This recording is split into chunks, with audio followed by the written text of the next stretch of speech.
Aujourd'hui, on est avec Laurent Kern, vous êtes expert fiscal et ça tombe bien puisqu'on va parler de fiscalité genevoise aujourd'hui. Bonjour. Comment se classe le canton de Genève au niveau de l'imposition du revenu? En fait, ça dépend. On dit toujours que le canton de Genève est relativement cher, mais ça dépend du revenu imposable, c'est-à-dire du revenu sur lequel vous payez l'impôt.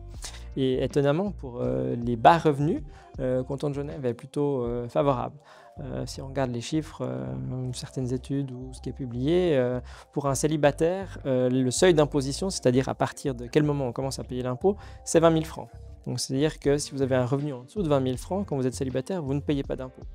Et aussi pour des couples mariés, par exemple, si on prend un couple marié, 2 enfants, avec chacun des époux qui travaillent, le seuil d'imposition, c'est-à-dire à partir du moment à partir duquel on commencerait à payer l'impôt, c'est 75 000 francs, à peu près dans ces eaux-là. Donc en fait, pour ce type de revenu-là, le canton de Genève est plutôt bien positionné, respectivement même premier. Attractif. Attractif, c'est ça, tout à fait. Mais par contre, alors, dès que les revenus augmentent, là, la place du canton de Genève dans le tableau intercantonal dégringole.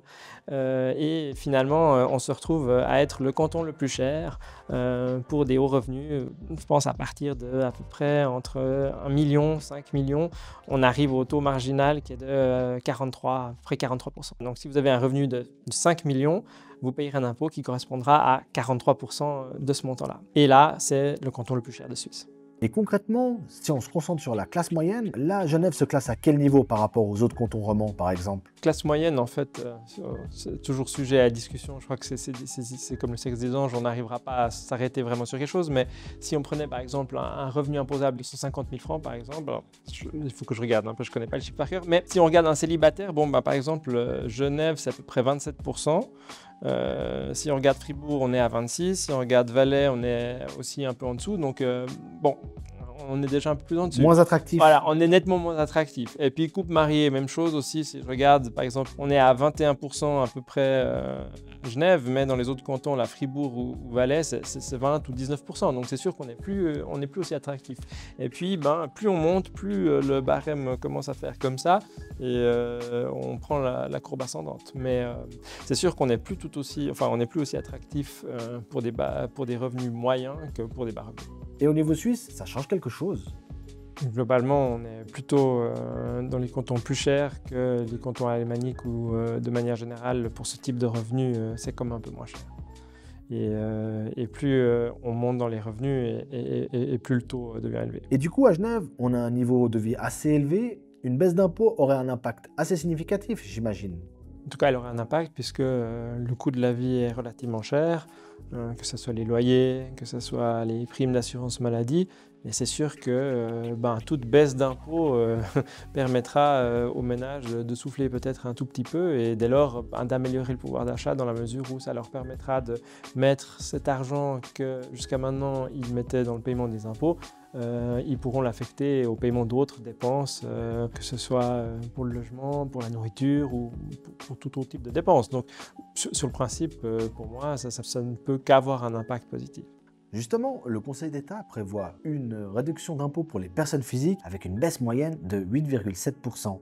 J'aimerais bien savoir justement à combien s'élèverait cette baisse mensuelle en francs pour un couple, imaginons, qui gagne 130 000 francs annuels. On a fait le calcul, on arriverait à peu près 150 francs par mois. C'est toujours ça, pour certains ménages, c'est déjà important, ça permet de payer des primes d'assurance maladie, donc non, c'est pas anodin quand même. Vous avez mentionné tout à l'heure un classement intercantonal, et cette baisse fiscale, elle aurait quoi comme impact sur la position, le classement de Genève?